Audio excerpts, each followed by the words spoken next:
some questions about yourself, because been a fan of Boxing Profiles TV, of course, but if you guys have noticed on that actual channel, there's not a lot of Q&A with Coach Prince, because he's usually the man behind the camera doing the interviews himself. So I get to ask the questions this time. So Coach Prince, first off, how long have you been boxing and how did you get started? Oh man, okay, so, well I owe that to my dad. Okay. Okay, I grew up back east in New Jersey.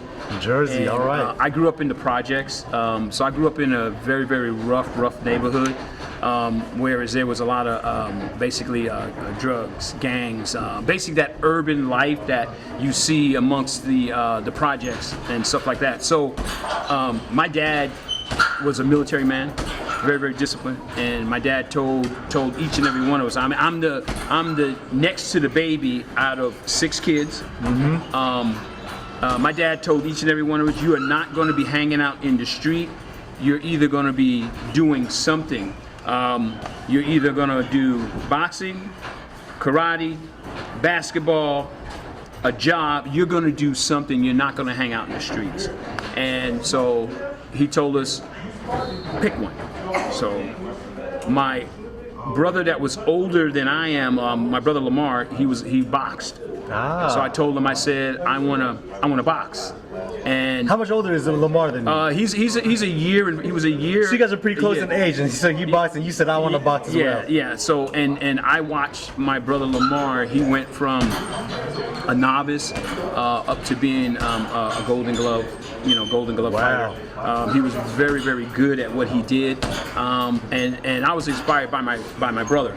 So that's basically how I got started. And I was at the age, I believe I was at the age, I think I was like 9. You started at 9. I think it was at like 9 years old. Right. And it just inspired me. I just loved it. You know what I mean?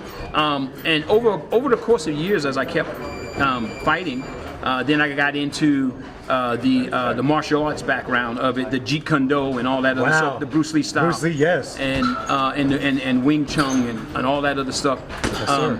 So it kind of, I got a wide variety of when it comes to experience and things like that. The one thing that I do understand that I mastered is defense. Okay, so the best person I could use for defense right now, I'm not going to use Floyd Mayweather. Floyd displayed great defense, but however, Pernell Whitaker was even 100 times better than Floyd. So I'm gonna go with Pernell Whitaker, a master at defense, not getting hit, fighting on angles, and things like that. So these are the things that I learned how to do, and I learned how to master them. I don't care who you are. If you don't know defense, you're not gonna go very far in this game. You got to have a defense, and it's not all about bobbing and weaving and slipping and moving your head, because if that's the case, if I can't hit the head, then I'll attack the body. Right. You know what I mean? And if I can, whatever you give me is what I'm going to attack. Right. Okay. If you give me your shoulders and your arms, that's what I'm doing. Like you said. Because if I create stress on your arms, you can't punch. So that adaptability. The adaptability, right? So the mindset of most people, when it comes to boxing, they have no defensive mindset at all. They basically think that you're supposed to go in there and you're supposed to bang this guy out, and that's it. And I see so many fighters doing that today. And that's not the right mindset. Well, right? It's not the right mindset, because the point of boxing is to hit without getting hit. Right. Okay? If you're in there trying to thump somebody out, that guy's trying to do the same thing to you. He's thumping right back with you. So what are you doing? You're getting hit. Right. What does it take? One punch. That's true. Right? Okay, so And that's funny. It goes. You said your experience with Jeet Kune Do as well. Yeah. I remember Bruce Lee was a huge proponent as well. Yeah. You don't want to get hit. You want to be fluid like water. Yeah, exactly. And exactly. Yeah, and that was another video that I saw that Coach Prince had, having the cat-like reflexes. Yes. Always being able, like you said, taking it as it comes, not being, not having that where people can read you. Right. So. If you don't mind, I'll touch on that. No telegraphing, right? So okay, so in order for a person to be really, really fluent in what they're doing, they have to be able to do things simultaneously. Most people can't do it because they've never been taught taught that. You're not going to learn this unless you're actually taught by a teacher how to do this sort of stuff. You see a lot of fighters, they get out there and they try it like, okay, so I'm gonna drop a bomb, not a bomb. I'm gonna drop a piece of gold on everybody that's watching this video and everybody that's on the internet. If you want to see some great simultaneously movement, look at what's his name? The Japanese guy, Inoue. Inoue. That's it, Inoue, right? Yeah. So just watch his movement. Watch how he shadow boxes. Watch the things that he does. That's all I'm gonna say about that. I'm not gonna go no further than that. Like you said, simultaneous movement. Simultaneous. Being able to essentially be a human multitasker with everything moving as a machine. Like you said, it's not just the hands. It's not just the legs. It's not just the heads. It's everything. It's everything. It's everything. And not only that, let's go one more further. I'm gonna really drop some gold on people. You have to be able to instinctively be able to do this. Okay? It's not about thinking about it.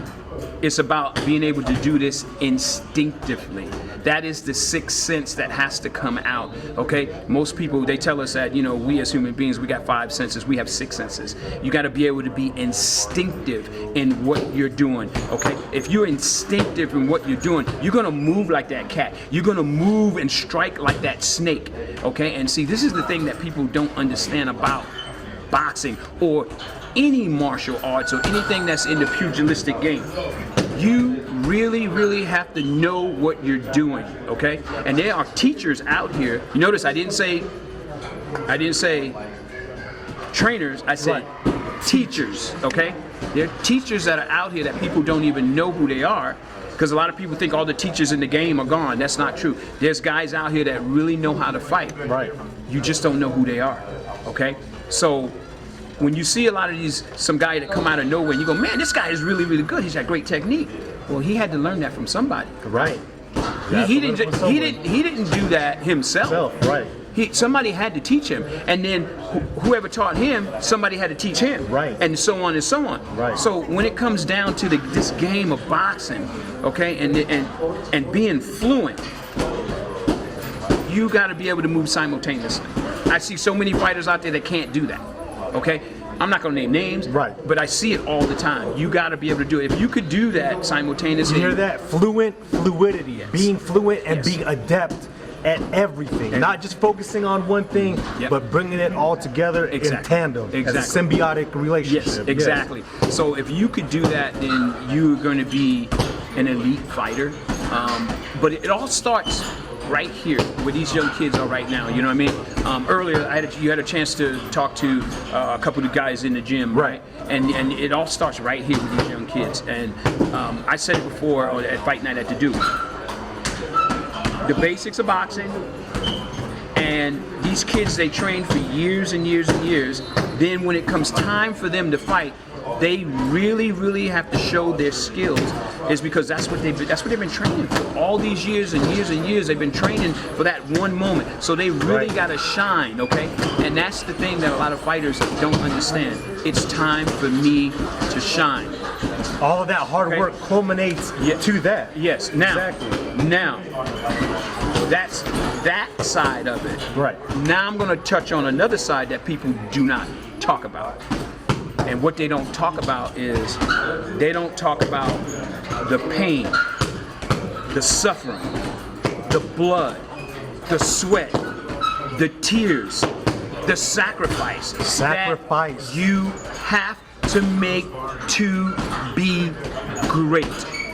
You understand? They don't. Like you were saying earlier, no cutting corners. There's no cutting corners. No cutting corners. The pain that comes with that joy and pain. Like you said, you have to go through that pain. Exactly. So if you do not accept the pain and what can happen to you, you're not gonna go far in this business at all. Okay? And that's the thing that you have to make these kids understand, or any fighter that's out there. You have to make them understand that there is suffering in this. But if you could suffer and you come out on top, it's no greater or sweeter victory than coming out on top. And One thing that I could say is, I believe it was last weekend we had our fight. We had fight night at the Duke. Right. And amazing show. Amazing show. And to watch these kids walk away with that belt, the ones that won. You should have seen how proud these kids was. I remember. When they walked away with that belt. You could see it in their eyes. See it in their eyes. You see in their eyes. Yeah. As soon as they glanced at that, Yeah. it's that accomplishment. It's Yeah. that Yeah. all that hard work, like you said, that pain that they endured. Yeah. And to show that they were champions. Exactly. And like you said, they came out on top. That adulation, that celebration Yeah. of being able to overcome that hurdle, that pain, and being able to shine. Now, Right. for all those guys that won, okay, they overcame. For the guys that actually lost, okay, there's that pain that I'm talking about. Right. Okay, there's that disappointment that I'm talking about. Okay, a lot of fighters are not, don't want to accept that.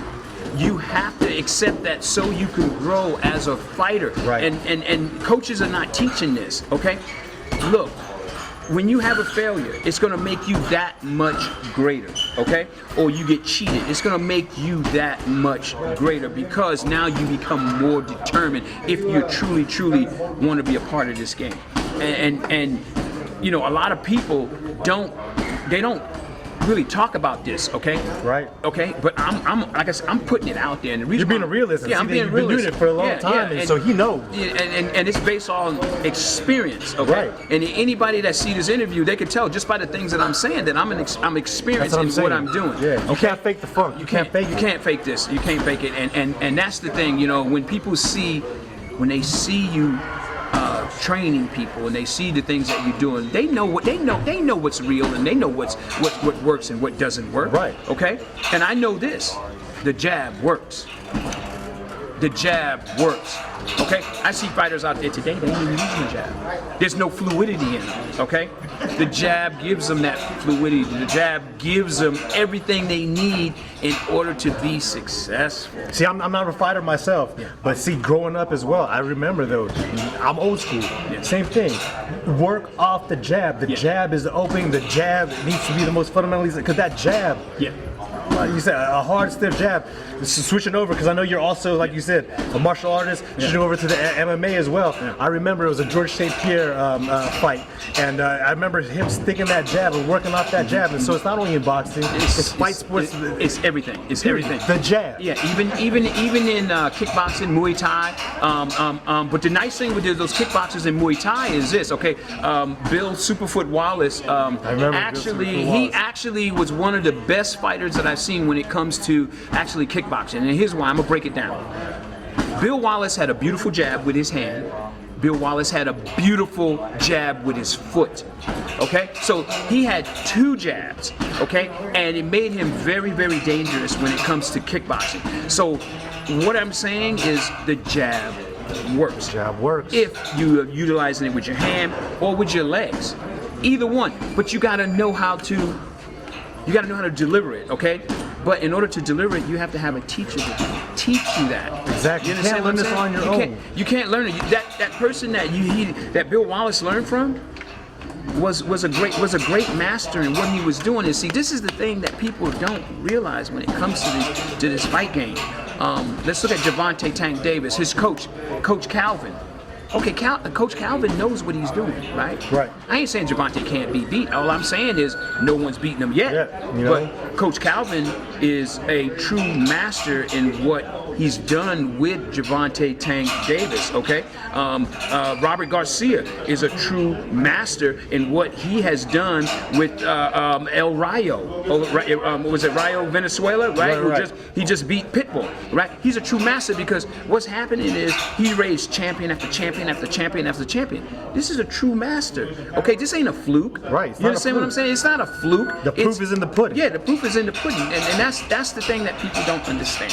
Okay, look, when it all boils down to it, okay, you got to be taught by a teacher. Okay, Right. If you want to be get to the top in this game, you got to be taught by a teacher. Okay, and at some point, you're gonna run into a guy that's got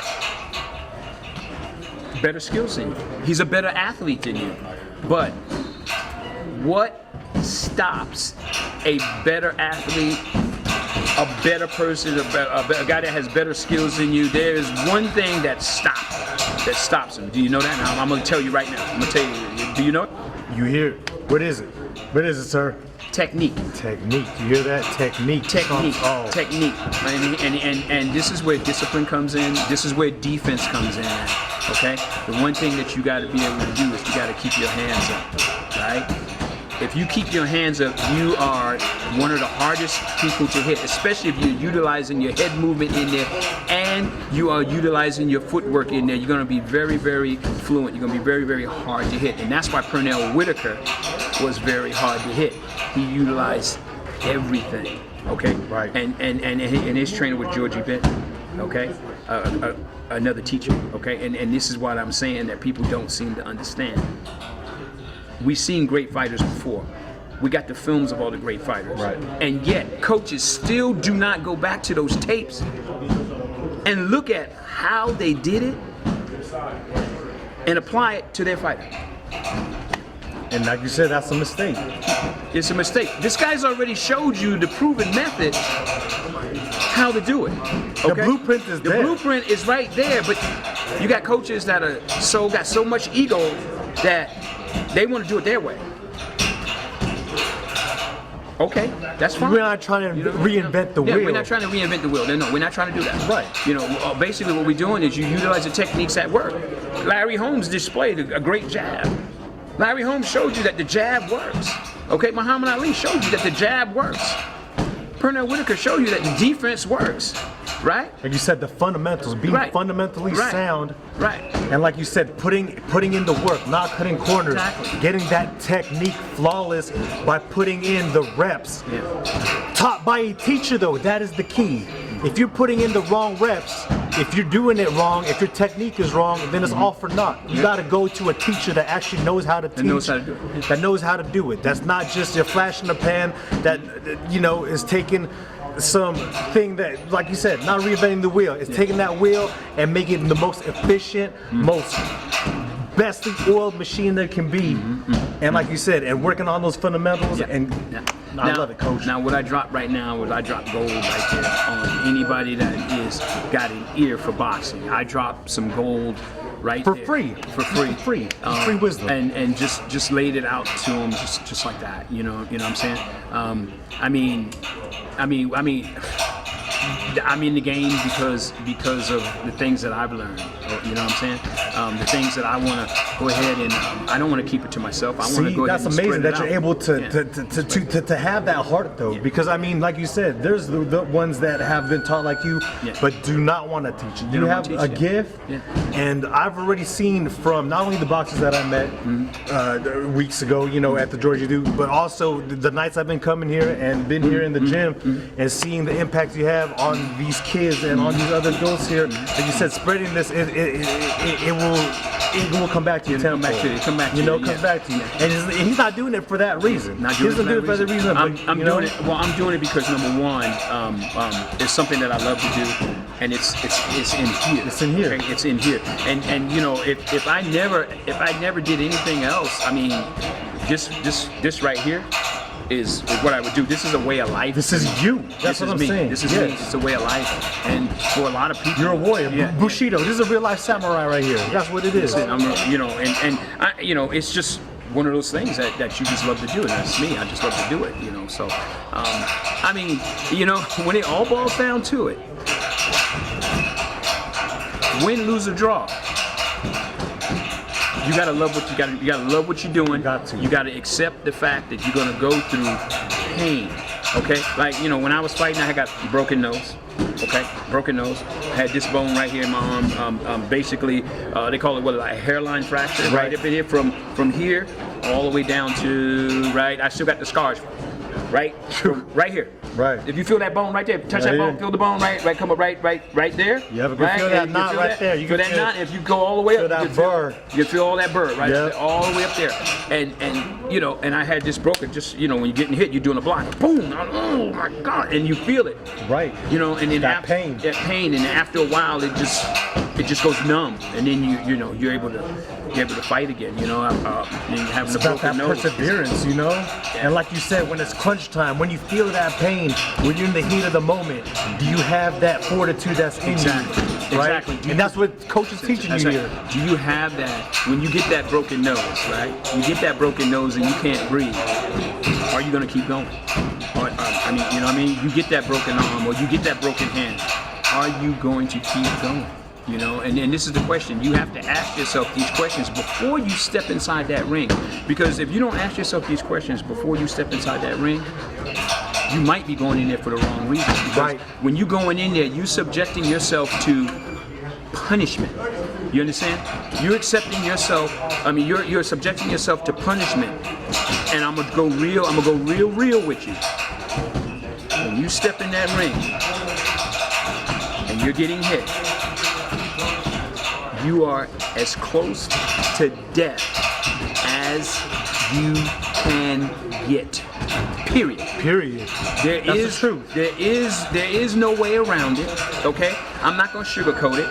Boxing, that's the truth. Boxing is straight up savagery. It is. Okay? And I don't care how pretty you think you could make it, it is still savagery. Okay? So you could get in there, you could do all the fancy stuff, you could do this.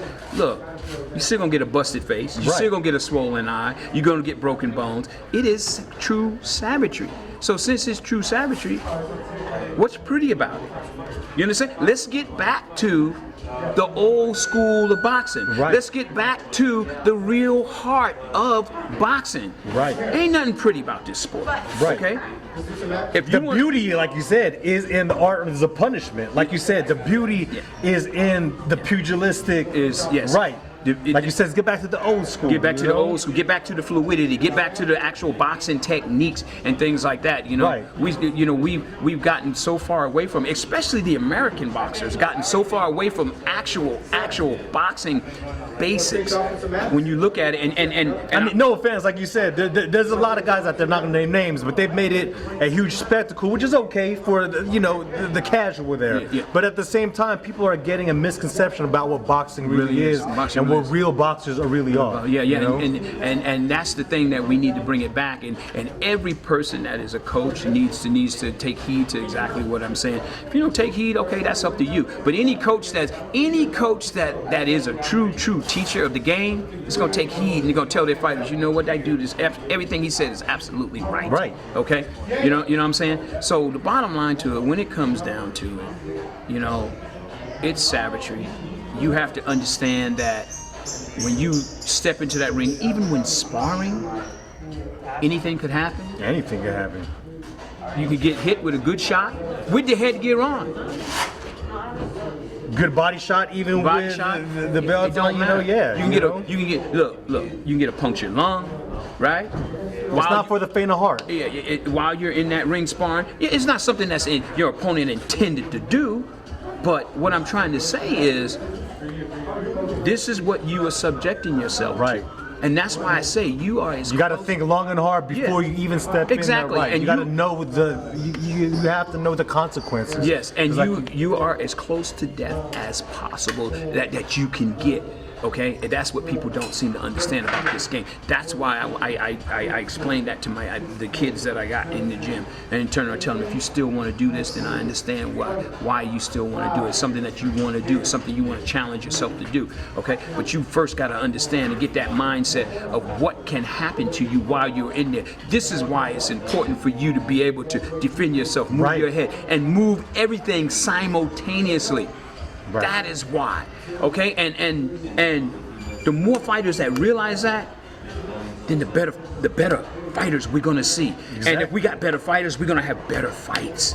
Okay. Exactly, because like you said, it all comes full circle. Exactly. Iron sharpens iron. Exactly. If everyone is working on their fundamentals and getting fundamentally sound and working up to that, then like you said, it brings the whole product up together, and then you have the best of the best really throwing down, and then exactly.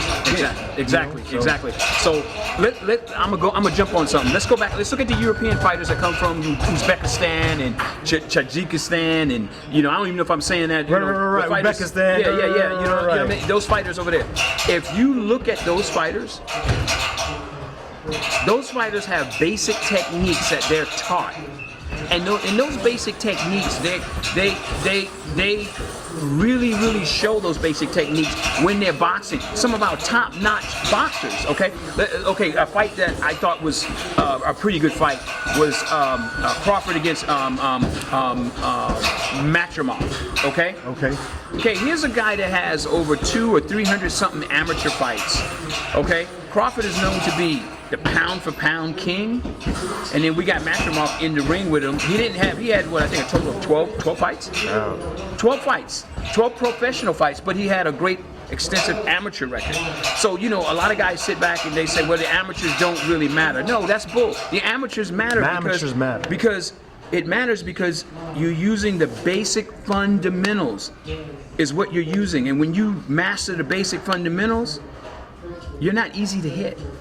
And in that fight proved it. It doesn't matter if Crawford won the fight or whatever it was. Matrimov went the distance with him, okay? Whereas we've been seeing Crawford going in there, and what was he doing? He's dominating guys. He dominated Earl Spence. You understand? Now, every fight's different. I know styles make fights and all that other stuff, but my point is what I'm trying to make is Matrimov was using the basic techniques of boxing with a few unorthodox moves that he was doing. Okay, yeah, he lost the fight, but my point, he went the distance with the pound-for-pound king. Right? Using fundamentals.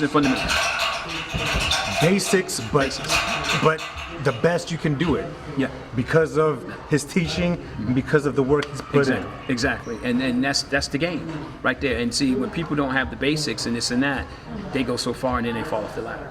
You know, and that's it. Because they become what we call one-dimensional. Right. And we don't want to be one-dimensional. You got any other questions you want to ask? No. You know what? No, I love it. This is just part one. And that's the thing. You wanted to figure out about Coach Prince. I'm going to be coming here and doing this on a regular basis. There's a lot more we want to find out about Coach Prince. But do me a favor, you guys, subscribe to that Boxing Profiles TV subscription. Hop on, follow us at Analysis, News, Fights, everything. Coach Prince, Ed Kalmbong. We'll check you guys out soon. Boxing Profiles TV. Yeah. And remember something. Keep punching. Don't get punched on. Love it, Coach. Love it. Love it. No, that's the thing. I'm telling you.